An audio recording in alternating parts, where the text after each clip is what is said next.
Өткен хабарымызда арна тілшері Сарыағаш аудандық тарихи өлкетану мұражайында болып, халық түгел біле бермейтін дүниелерді барлап қайтқан болатын. 13 жылдық тарихы бар музей ішінде құнды жәдігерлер аз емес. Ал олар қалай жиналды және ұлт мұрасын сақтап отырған мұражайдың бүгінгі жағдайы қандай деген сұрақтарға тілшіміз жауап іздеп көрді.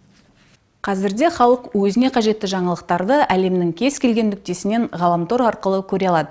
Алайда осыдан 70 жыл бұрын аудан халқы Алматы, Мәскеу жаңалықтары мен спорт хабарларды мынадай теледидарлар арқылы көретін болған.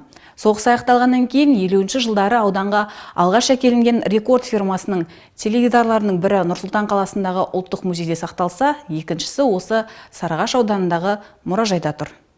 Сарыағаш аудандық тарихи өлкетану мұражайы директорының айтуынша, онда құнды жәдігерлердің 1281-і сақталған. Ауданның мәдени дамуына үлес қосқан Гүлжан Шегебаева музей ішіндегі мұраны ауыл аймақты аралап жүріп өзі жинаған. 2007 жылға дейін бір жылда біз көптеген бірде-бір қолымызда жәдігер болған жоқ. Бір қағаз ғана болды қолымызда, тек қана музей ашу керек деген қағаз ғана болды, әкімшіліктің берген. Сонымен ол мен үшін үлкен жауапкершілік болды. Әулие-ата университеті ашылып, сол жерге мұғалім болып келген болатынмын.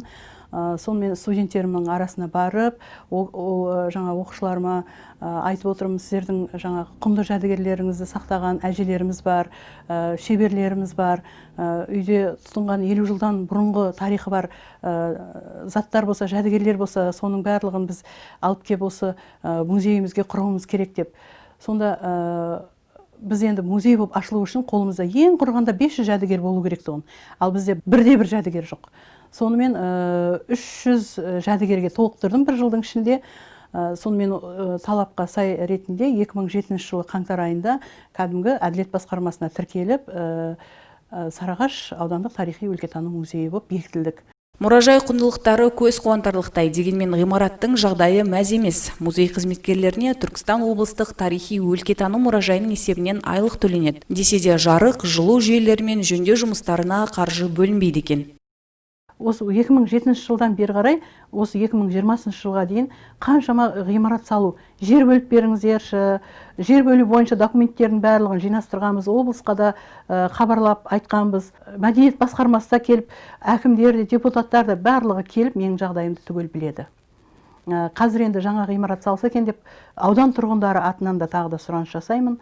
Музейге келеді, кішкентай ғана мекеме екен ғой деп, еніп кіреді дағыны, көптеген мағлұматтар алып, тарихи деректер алып, құнды жәдігерлерді көрген кезде, неге сіздің үлкен ғимаратыңыз жоқ деген айтып жатады. Музей болғаннан кейін осындай музей сияқты мекемеде тұру керек қой деп қоямыз да, бірақ жыртық жамауымызды өзіміз жамап отырмыз. Музейді аралау құны үлкендерге 200 теңге, студенттерге 100, оқушы балаларға 50 теңге. Демек, рухани байлыққа толы мұражай бағасы халыққа қол жетімді. Тек ауданымыздың мәдени орталығының ғимараты да атына сай болса екен дейміз. Музейдің басқа мұраларын алдағы жаңалықтар топтамасынан көре аласыздар. Балнұр Зұпарбекқызы, Рахманбек Құралов, Сәт телеарнасының жаңалықтар қызметі.